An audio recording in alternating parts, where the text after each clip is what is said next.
Welcome on into another episode of BKL Makes Me Want to Shout. I'm Josh Reed alongside Carl Jones, Matt Parrino, and Ryan Talbot. The Bills coming off a big rally to win over the New England Patriots. A huge kind of momentum win almost to catapult them down through the last almost month of the season now, it kind of planting the seed of doubt maybe in the New England Patriots' minds as well. So before we start looking ahead maybe to the Browns a little bit, let's look back at that Patriots game, Matt.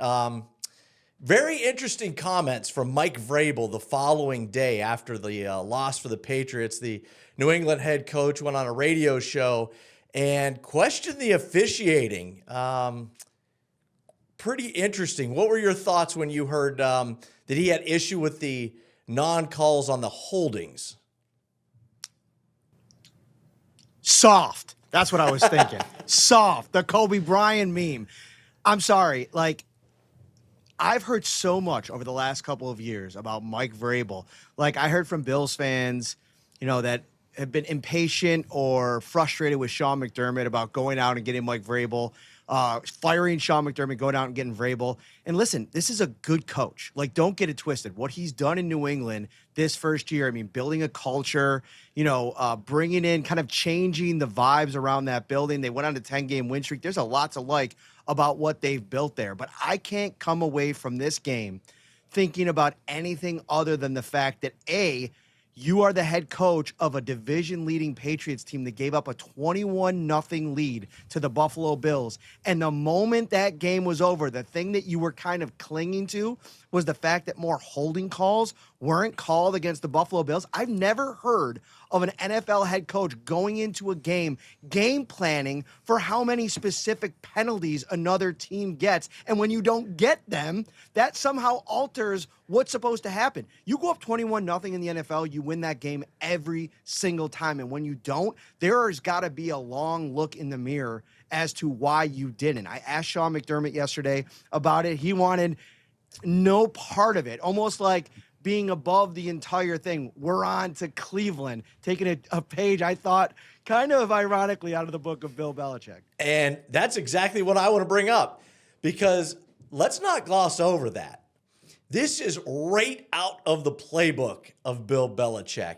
It's not going to help him with this past game, but you better believe that he wanted to plant a little bit of a thought in the official's head just in case these two teams meet again in the playoffs. And we'll be sitting there and we'll be watching the game, press box or wherever you're watching it. And if there is a suspect holding call, immediately we'll all think to, did Vrabel get in the officials' heads? And this is something that we saw Belichick do for a couple of decades with the Patriots, and it played off. But Ryan, pretty soft, right, from Vrabel? Yeah, it was loser talk. For a guy that had 10 straight wins to come out and complain like that kind of blew my mind. And to sit there and say, and to be wrong, first of all, to say they didn't have any offensive holding penalties. Well, yeah, they did. And it wiped a touchdown off the board on Osiris Torrance. And he didn't make any mention of Travion Henderson's last touchdown run benefiting from an offensive hold that wasn't called against the Patriots. He made no mention of a questionable catch early in the game that went for a 30-yard play. So he benefited from some non-calls, yet there's no mention of that. To go out there, you're right. He's trying to work the officials, but generally speaking, you see coaches do that in game. I can't tell you how many times I've seen coaches do that in NFL games, NBA games, college basketball. To come out the day after that, just tip your cap, say they were the better team. We blew a 21-point lead. We're going to learn from it. Leave it at that. He is trying to work the officials, but at the same time, this could have an effect that kind of bounces back and hurts them, where the officials don't like being questioned and called out like that. Carl, this had to be premeditated, right? He went into that interview going, at some point, I'm working that angle. I'm not going to lie. I kind of feel differently about this. Every week at Q's, we learned what officials called what. We knew how much they called. We knew you can grab low, but you can't grab high. So, I'm not surprised that he knew exactly how many holding calls there are. We knew when you play Clemson, you can grab low, but do not grab high because they're going to call it 10 times out of 10. So, I don't like him talking about it with the media. That's something that you keep in-house. And like Talbot said, you keep that with the officials on the field. But he just brought a conversation that you talk about they talk about this. I'm not about to act here and say it's naive and like, oh my gosh, like he knows X, Y, and Z. No, players know about it too. I don't like the fact he brought it outside of house. I like keeping a lot of things in-house because it does come off as childish and soft. But I'm not about to sit up here and act like this has never happened before. You best believe the Buffalo Bills know exactly who calls what and what official is prone to do what every game they play. Is it maybe even more under a microscope because of what their position that they're in? They were riding a 10-game win streak. They were in first place, and the Bills come into town and just steamroll you in the second half. You lost. You were up 21-0. I don't want to hear nothing about. First off, I don't like officiating talk anyways. Like there's like 70 plays in the game. Please spare me that one or two changes it. So like that's first and foremost. But yes, everything he said was that too. Yeah, He did come later in the interview, said, "Oh, we didn't lose because of the officials." Well, that's what you were kind of implying like a minute or two ago. Right. So like I understand where he's coming from in that, but like he just brought a conversation that everyone in those buildings talk about. He just probably broke the bro code and brought it outside of the building. Matt, we saw the Bills come back in the second half. We've seen this script a lot this year. They play terrible in the first half. Whatever they fix at halftime, they fix. They come out, look like an entirely different team in the second half.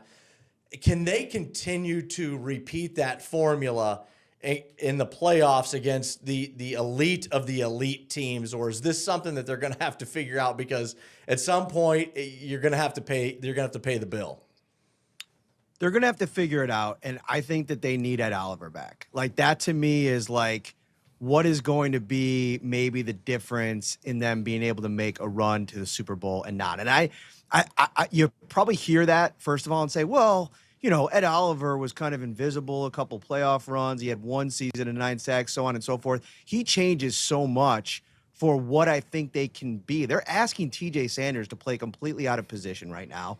They're down a couple of guys at really important spots. I mean, to go into a game on the road, you know, against the New England Patriots without Christian Benford, Ed Oliver, I mean, that's really tough. And you wonder, you know, Joey Bosa said that he felt healthy, which is good news. He felt like the week off really allowed him to get that hamstring back to 100%, but also just a week of rest for Joey Bosa at this stage of the season. Maybe that was baked into keeping him out the week before. So Bosa's important, Benford's important, but I think what Oliver brings is it allows you to be who you truly want to be. They miss Michael Hoyt. He's not coming back. But I think you could also really get excited about what we saw from Matt Milano last week. That's the best I've seen Matt Milano play since 2022 when he was coming off of his all-pro season. And, you know, Shaq Thompson has been solid. I thought that this was probably his weakest game of the season, but he's already given you really good snaps. So now you marry that with maybe Milano. If you can get a 7-game stretch here with him staying healthy and on the field at this level, it completely changes everything for this defense too, especially with when they needed it in the second half to shut down Drake May and this vaunted Patriots passing offense. Everybody was talking about Stephon Diggs all week long when I kind of thought, like, are we talking about the same guy here? Like, this isn't 2021 Stephon Diggs, but, you know, he's had a good season. He's had a couple of 100-yard games. They shut down that passing offense, and I think that you can get excited about some of the things you're seeing while also admitting, man, they need a little bit something more against the run, and I think Oliver could be that. Ryan, I mean, the fact that we're sitting here talking about Matt Milano, Jordan Poyer, Tre'Davious White, I mean, it's wild. I mean, it's no wonder this team's giving up points. And look, they're doing enough, though, in the second half to get the job done. The wins are coming, but should there be concern about how they're putting it together, or are you of the belief that, look, if 17's got to throw the cape on and win it, then who cares? Well, I have a high level of concern, to be quite honest. Josh Allen can put on the Superman cape and win a lot of these games for you. But come playoff time, when you might have to go up against a Houston Texans team who already showed that defense can shut you down for the most part of 4 quarters, a Denver Broncos team that has a great defense. I don't know how many times you can go back to the well and count on Josh Allen to bail you out if you come out to a slow start.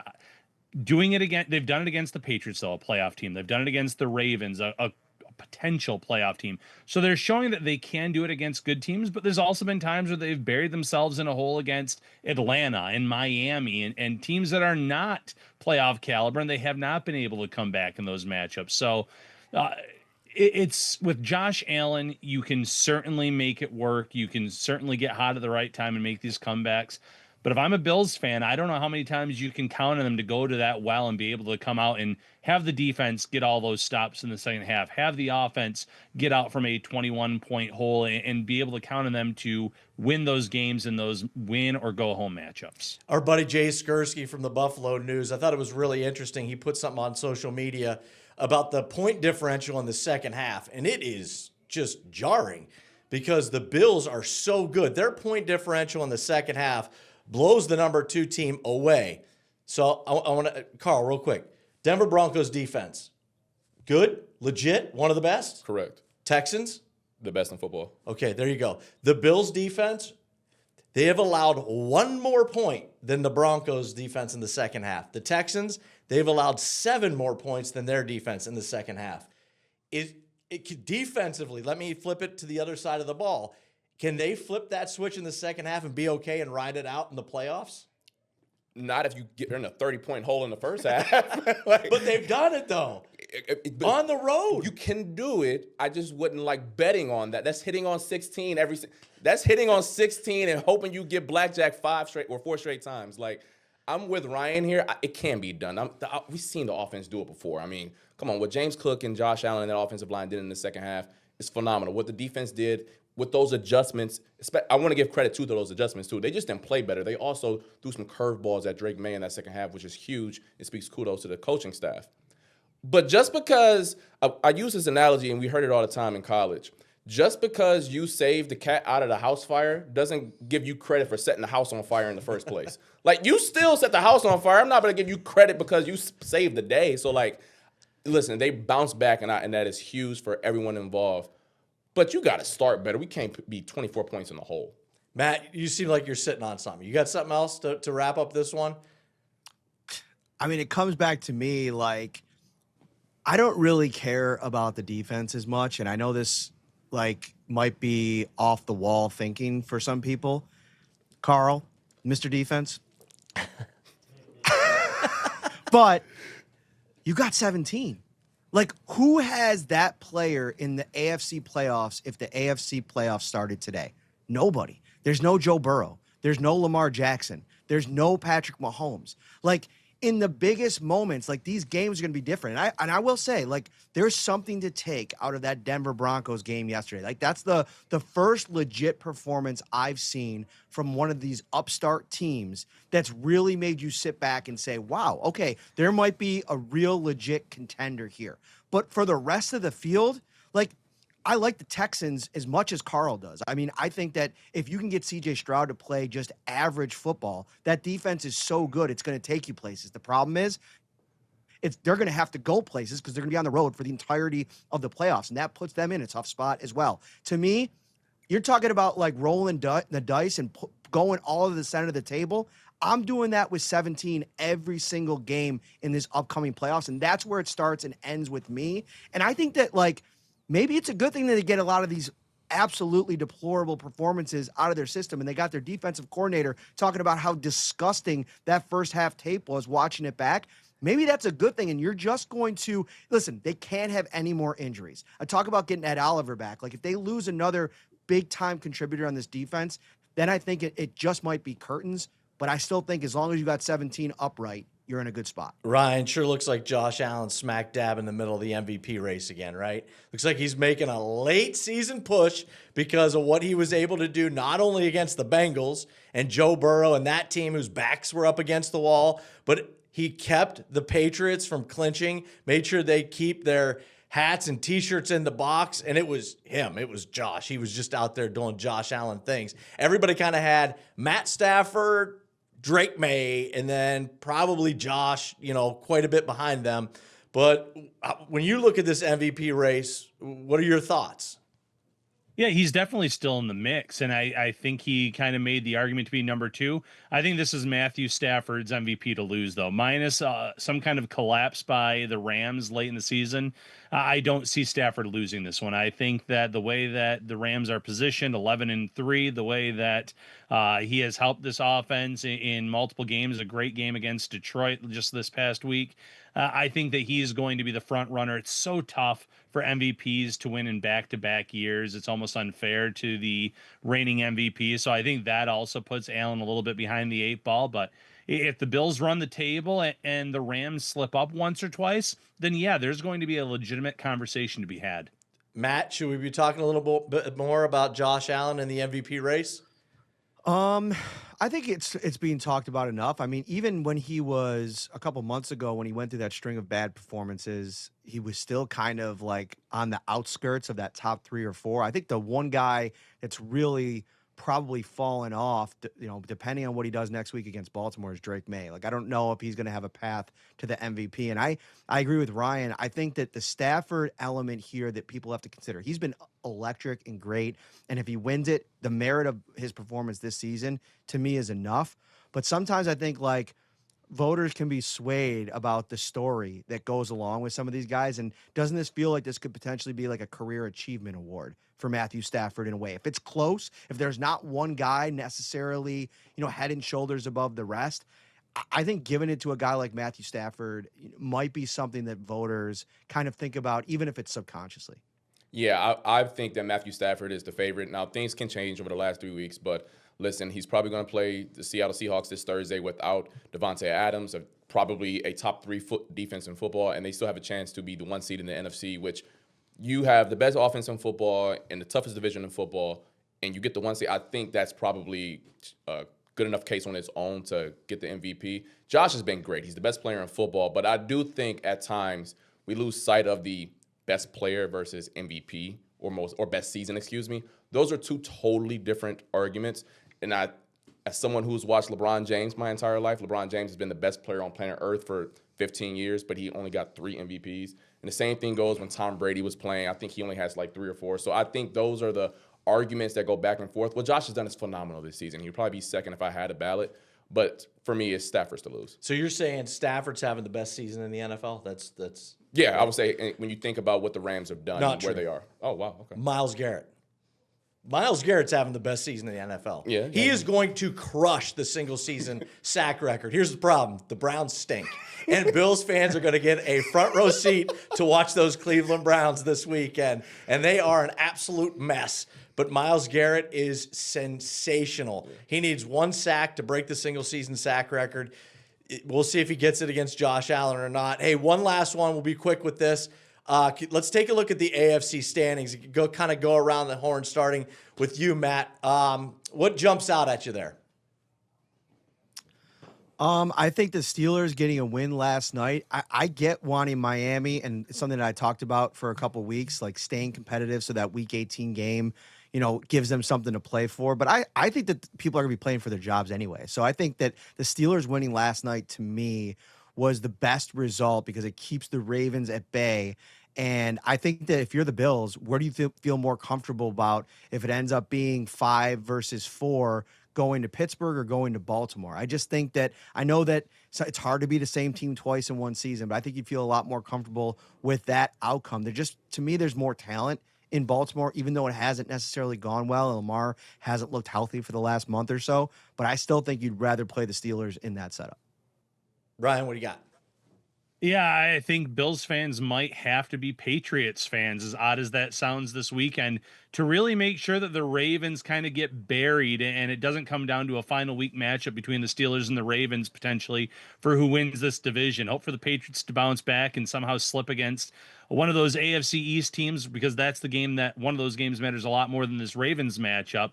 That's what stands out to me, though. I mean, 1 week after defeating the Patriots, kind of root for them, because if you can drop the Ravens to 7-8, you can almost kind of end that story of them getting back into this playoff race.